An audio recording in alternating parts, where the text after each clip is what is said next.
23 जून 1985 की सुबह अटलांटिक महासागर के ऊपर 31,000 फीट की ऊंचाई पर एक विशाल विमान शांत आसमान को चीरते हुए आगे बढ़ रहा था। इस विमान में 329 लोग थे। बच्चे, माता पिता, नवविवाहित जोड़े, कुछ अपने परिवार से मिलने जा रहे थे, कुछ अपने सपनों की ओर। लेकिन उन्हें नहीं पता था कि उनके साथ उड़ रहा था एक ऐसा राज जो कुछ ही मिनटों में सब कुछ खत्म कर देगा। ये एयर इंडिया फ्लाइट 182 था, जिसे कनिष्क कहा जाता था। रूट था मॉन्ट्रियल से लंदन, फिर दिल्ली और आखिर में मुंबई।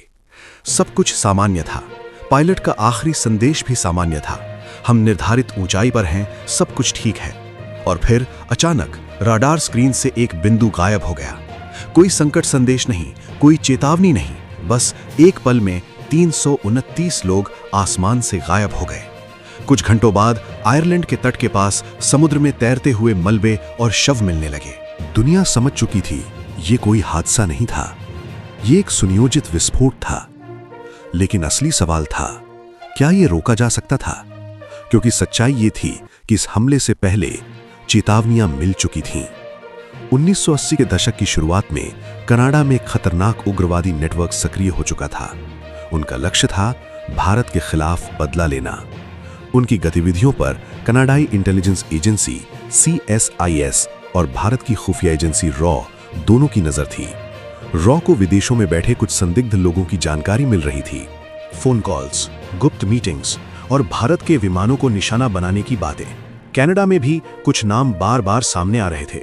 उनमें से एक था तलविंदर सिंह परमार, एक ऐसा व्यक्ति जिस पर पहले से ही कई खतरनाक गतिविधियों का शक था। CSIS ने उसके फोन टैप किए हुए थे। वे उसकी बातचीत रिकॉर्ड कर रहे थे और उन रिकॉर्डिंग्स में बार बार एयर इंडिया, टिकट और बैग जैसे शब्द सुनाई देते थे। लेकिन समस्या ये थी कि सबूत अधूरे थे। कोई भी एजेंसी पूरी तस्वीर नहीं देख पा रही थी। रॉ को भारत के खिलाफ एक संभावित हमले की आशंका थी। CSIS को कनाडा में एक साजिश की भनक थी, लेकिन दोनों के बीच जानकारी का पूरा आदान प्रदान नहीं हो रहा था। इसी बीच जून 1985 आ गया। 22 जून 1985 की रात कनाडा के वैंकूवर एयरपोर्ट पर एक आदमी चुपचाप आया। उसने एक टिकट बुक कराया, लेकिन उसने खुद यात्रा नहीं की। उसने सिर्फ एक बैग चेक इन किया और चला गया। ये एक छोटी सी बात लग सकती थी, लेकिन यही बैग कुछ घंटों बाद एयर इंडिया फ्लाइट 182 में ट्रांसफर कर दिया गया। एयरपोर्ट स्टाफ को कुछ भी असामान्य नहीं लगा, क्योंकि उस समय बैग और यात्री के मिलान की सख्त व्यवस्था नहीं थी। उसी रात एक और संदिग्ध बैग जापान के नारिता एयरपोर्ट पर दूसरे एयर इंडिया विमान के लिए भेजा गया। लेकिन इस बार किस्मत ने एक अलग मोड़ लिया। जापान में वो बैग विमान में लोड होने से पहले ही फट गया। 2 बैगेज हैंडलर्स की मौके पर ही मौत हो गई। अब ये साफ हो चुका था, ये एक अंतर्राष्ट्रीय साजिश थी। लेकिन तब तक बहुत देर हो चुकी थी। 23 जून की सुबह एयर इंडिया फ्लाइट 182 अटलांटिक के ऊपर उड़ रहा था। कॉकपिट में सब कुछ सामान्य था।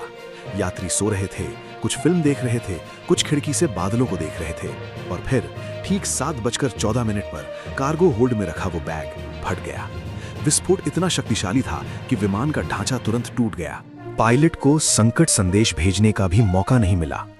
कुछ ही सेकंड में दुनिया के सबसे सुरक्षित माने जाने वाले आसमान में एक विमान टुकड़ों में बिखर गया। समुद्र में गिरते हुए कोई मदद नहीं थी, कोई उम्मीद नहीं थी।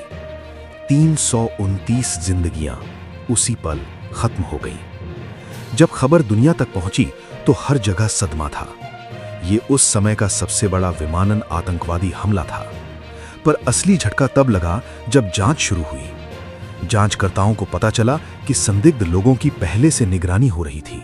CSIS के पास फोन रिकॉर्डिंग्स थी, रॉ के पास अंतर्राष्ट्रीय नेटवर्क की जानकारी थी, लेकिन कुछ रिकॉर्डिंग्स समय पर पुलिस के साथ साझा नहीं की गई। और सबसे चौंकाने वाली बात, हमले के बाद CSIS ने कई महत्वपूर्ण ऑडियो टेप नष्ट कर दिए। उन्होंने कहा ये रूटीन प्रक्रिया थी, लेकिन इन टेप्स में शायद वो सच्चाई थी जो इस हमले को रोक सकती थी या हमलावरों को तुरंत पकड़ सकती थी। जांच वर्षों तक चली। परिवार इंतजार करते रहे। माता पिता जिनके बच्चे कभी घर नहीं लौटे, बच्चे जिन्होंने अपने माता पिता खो दिए। हर साल वे एक ही सवाल पूछते, अगर चेतावनी थी तो कार्रवाई क्यों नहीं हुई? क्यों बैग बिना यात्री के विमान में जाने दिया गया? क्यों एजेंसियों के बीच जानकारी पूरी तरह साझा नहीं हुई?